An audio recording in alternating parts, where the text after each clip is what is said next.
ഈ വാർത്താ പ്രഭാതത്തിലേക്ക് കടക്കുകയാണ്. ന്യൂസ് ബ്രേക്സിലേക്ക് വിശദമായി.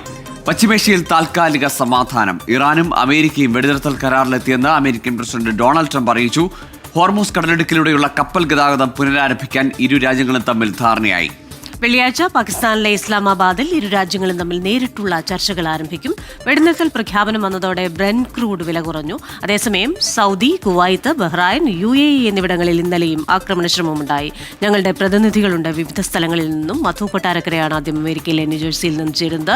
മധു, ഗുഡ് മോർണിംഗ്. എന്തായാലും ആശ്വാസ വാർത്തയാണ് 2 ആഴ്ചത്തെ താൽക്കാലിക വെടിനിർത്തൽ. അതിനോട് വിപണികളും ഒക്കെ അനുകൂലമായി പ്രതികരിക്കുന്നു. ഒപ്പം തന്നെ ഈ പാകിസ്ഥാന്റെയും ചൈനയുടെയും ഒക്കെ ഇടപെടൽ ഇതിൽ ശ്രദ്ധേയമാകുന്നുണ്ട്. ഇസ്ലാമാബാദിൽ വെച്ച് നേരിട്ട് ചർച്ചകൾ നടത്തുമെന്ന് പറയുന്നു. അപ്പോൾ ലോക നയതന്ത്രത്തിൽ തന്നെ ഒരു മാറ്റത്തിലേക്ക് പോകുന്ന കാഴ്ച കൂടി നമ്മൾ കാണുന്നുണ്ടല്ലോ. Good morning Gokul Krishna. അതുമാത്രമല്ല, അമേരിക്കയുടെ വിദേശ നയത്തിൽ വരുന്ന ചില ഷിഫ്റ്റിങ്ങും നമുക്ക് കാണുവാൻ സാധിക്കുന്നുണ്ട്. പക്ഷേ US-ഉം ഇറാനും തമ്മിലുള്ള സംഘർഷത്തിൽ നിർണായകമായ ഒരു വഴിത്തിരിവാണ് അല്പം മണിക്കൂറുകൾക്ക് മുമ്പ് സംഭവിച്ചത്. ട്രംപ് ഭരണകൂടം ഇറാനുമായി താൽക്കാലിക വെടിനിർത്തൽ കരാറിൽ എത്തിയിരിക്കുകയാണ്. ഇരു രാജ്യങ്ങളും തമ്മിൽ വെടിനിർത്തൽ കരാറിൽ എത്തിയതായിട്ട് US പ്രസിഡന്റ് ഡൊണാൾഡ് ട്രംപ് തന്നെയാണ് ഔദ്യോഗികമായി അറിയിച്ചിരിക്കുന്നത്. അതായത് ഇന്ന് രാത്രി 8 മണിക്ക് മുമ്പായി ഈ ഹോർമൂസ് കടലിടുക്ക് തുറന്നില്ലെങ്കിൽ ഇറാനെതിരെ കടുത്ത സൈനിക നടപടി സ്വീകരിക്കുമെന്ന ഒരു ട്രംപിന്റെ മുന്നറിയിപ്പിന് പിന്നാലെയാണ് വളരെ നിർണായകമായി ഈ നീക്കങ്ങൾ ബാക്ക്ഡോർ ഡിസ്കഷനിൽ കൂടെ നടന്നത്.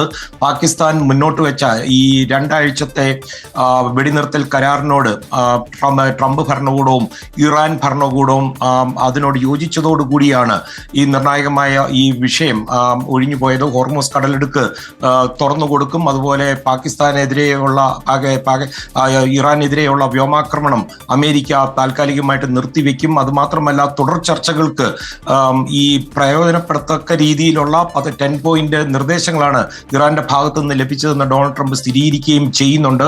ഹോർമൂസ് കടലിടുക്കിലൂടെ കപ്പൽ ഗതാഗതം പഴയപടി ആകും എന്നുള്ള കാര്യത്തിൽ വിദേശകാര്യമന്ത്രി ഇറാന്റെ അബ്ബാസ് അരാഗ്ചി സ്ഥിരീകരിക്കുകയും ചെയ്തു. അവരുടെ പരമോന്നത നേതാവ് മുജ്തബ ഖമേനി ആദ്യമായിട്ട് ഔദ്യോഗികമായിട്ട് സ്ഥിരീകരിക്കുന്ന ഒരു വെടിനിർത്തൽ കരാർ അല്ലെങ്കിൽ ഔദ്യോഗികമായിട്ട് എടുക്കുന്ന ഒരു തീരുമാനം കൂടിയാണ് ഇതെന്ന് ഇറാൻ സ്റ്റേറ്റ് മീഡിയ അറിയിക്കുകയും ചെയ്തു.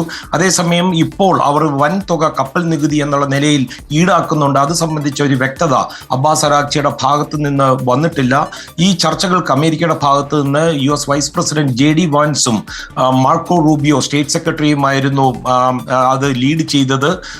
പാകിസ്ഥാനും കൃത്യമായ സമയത്ത് ചൈനയുടെ ഇടപെടലും ഉണ്ടായിരുന്നു. ചൈന ഇറാനോട് കൃത്യമായ വിവരങ്ങൾ നൽകി, നിങ്ങൾ ഇതിലേക്ക് വഴങ്ങിയില്ലെങ്കിൽ നിങ്ങളുടെ അടിസ്ഥാന സൗകര്യങ്ങളും നിങ്ങൾക്ക് സാമ്പത്തിക നഷ്ടവും ഉണ്ടാകുമെന്ന് പറയുകയും ചെയ്തു.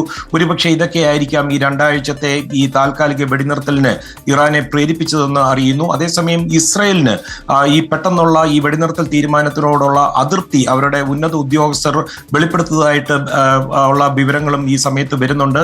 എന്നിരുന്നാൽ തന്നെ ഡൊണാൾഡ് ട്രംപുമായിട്ട് നെതന്യാഹുവിനുള്ള സൗഹൃദവും അമേരിക്കയുമായിട്ടുള്ള ഒരു സഖ്യകക്ഷി ബന്ധവും വെച്ചിട്ട് അവർ ഇതിനോട് യോജിച്ചു പോകാനാണ് താല്പര്യം. പക്ഷേ അവർ വലിയ ആശങ്കയാണ് പെട്ടെന്നുള്ള ഒരു വെടിനിർത്തൽ. അത് മാത്രമല്ല, അവർ ലിസ്റ്റിട്ട് വെച്ചിരിക്കുകയായിരുന്നു തുടർന്നുള്ള അവരെ വ്യോമാക്രമണം നടത്തേണ്ടിയ ചില കേന്ദ്രങ്ങൾ.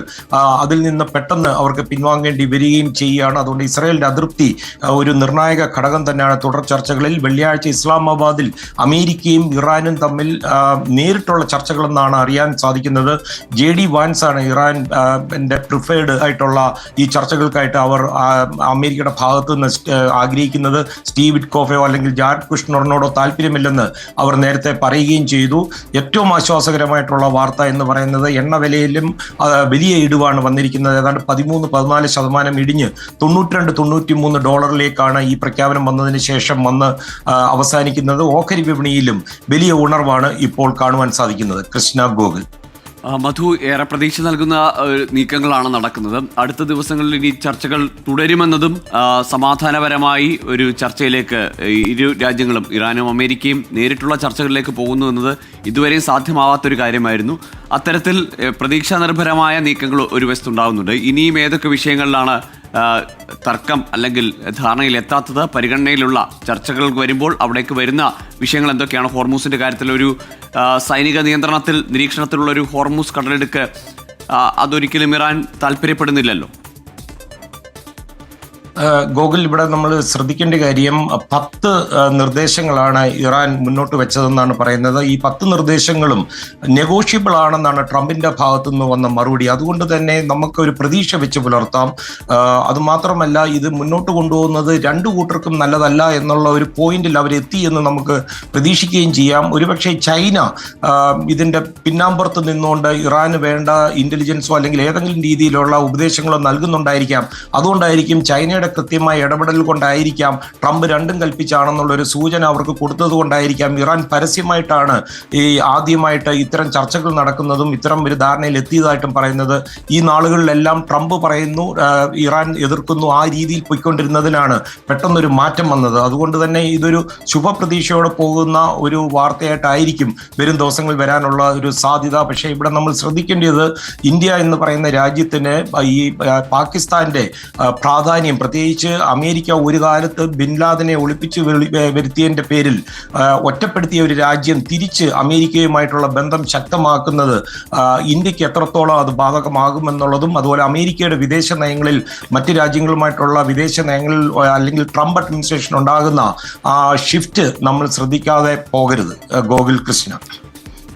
മധു, അതുപോലെ തന്നെ ഈ 10 പോയിന്റുകളിൽ പറയുന്ന ചില കാര്യങ്ങൾ, ഒരു സമയത്ത് അമേരിക്ക ഒരു കാരണവശാലും ഇതൊന്നും അംഗീകരിക്കില്ല എന്ന് പറയുന്ന ചില കാര്യങ്ങൾ, അതിലൊന്ന് full payment of Iran's damages according to estimates. കണക്കുകൾ പ്രകാരം ഇറാന് സംഭവിക്കുന്ന നഷ്ടങ്ങൾക്കുള്ള പരിഹാരം അമേരിക്ക നൽകും. അതുപോലെ തന്നെ പ്രൈമറി സെക്കൻഡറി ഉപരോധങ്ങളെല്ലാം മാറ്റുക എന്ന് പറയുന്ന ഘടകം, ഇതൊക്കെ ഏത് രീതിയിലായിരിക്കും പ്രാബല്യത്തിൽ വരിക എന്നതിനെക്കുറിച്ച് സൂചനയുണ്ടോ? മറ്റൊന്ന്, ഇസ്രയേൽ ഇപ്പോഴും ഒരു അതൃപ്തിയിൽ നിൽക്കുകയാണല്ലോ. ഇപ്പോൾ കഴിഞ്ഞ ദിവസം തന്നെ ഇറാനെ ശിലായുഗത്തിലേക്ക് കൊണ്ടുപോകുമെന്ന ട്രംപിന്റെ പ്രഖ്യാപനം വന്നതിന് ശേഷം വീണ്ടും ഇസ്രയേൽ വലിയ തോതിൽ ആക്രമണങ്ങളൊക്കെ നടത്തിയിരുന്നു. അപ്പോൾ ഇസ്രയേലിനെ അമേരിക്കയുടെ വഴിക്ക് കൊണ്ടുവരിക എന്ന ഒരു ടാസ്ക് കൂടിയുണ്ടല്ലോ ഇതിൽ. കൃഷ്ണ, ഇസ്രായേൽ മാത്രമല്ല സൗദിയും അതുപോലെ UAE-യുടെയും ആശങ്കയും പരിഗണിക്കേണ്ടതായിട്ടുണ്ട്. നേരത്തെ കൃഷ്ണ സൂചിപ്പിച്ചതുപോലെ ഈ 10 നിർദ്ദേശങ്ങൾ സംബന്ധിച്ച് കൂടുതൽ കാര്യങ്ങൾ പുറത്തു വന്നിട്ടില്ല. പക്ഷേ ഈ ചർച്ചകൾ നടന്നുകൊണ്ടിരിക്കുന്ന സമയത്ത് വളരെ നല്ല രീതിയിലുള്ള ചില നിർദ്ദേശങ്ങൾ ഇരുപക്ഷത്തുനിന്നും വന്നായിരുന്നു. അതായത് സാമ്പത്തിക ഉപരോധം ഇറാന്റെ മേൽ ഇപ്പോൾ അമേരിക്ക ഏൽപ്പിച്ചിരിക്കുന്ന അത് നീക്കുന്നതോടുകൂടി ഇറാന് വലിയ തോതിൽ ലോകത്ത് തന്നെ ഒരു മുൻഗണനയിലുള്ള രാജ്യത്തിലേക്ക് സാമ്പത്തികമായിട്ട് ഉയരുവാൻ സാധിക്കും. അവരുടെ എണ്ണ സമ്പത്ത് അതിന് തക്കോണം വളരെ വലുതാണ്.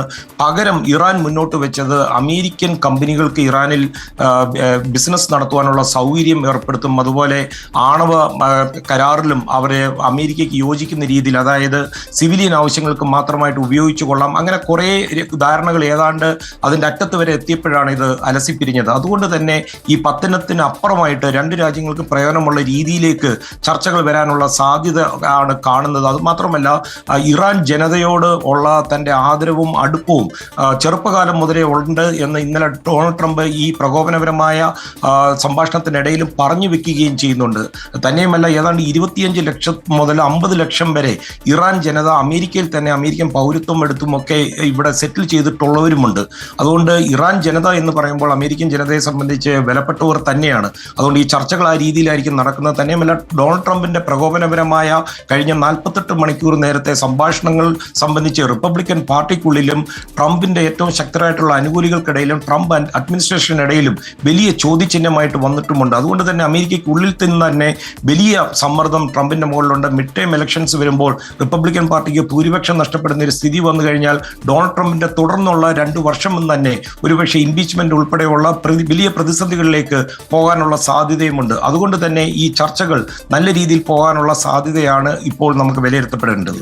കൃഷ്ണ, ശരി. ഏതായാലും മധു കൊട്ടാരക്കരയാണ് വിശദമായ വിവരങ്ങൾ നൽകിയത്. മധു, തുടരുക. നമുക്ക് ഗൾഫ് രാഷ്ട്രങ്ങളിലെ സാഹചര്യങ്ങൾ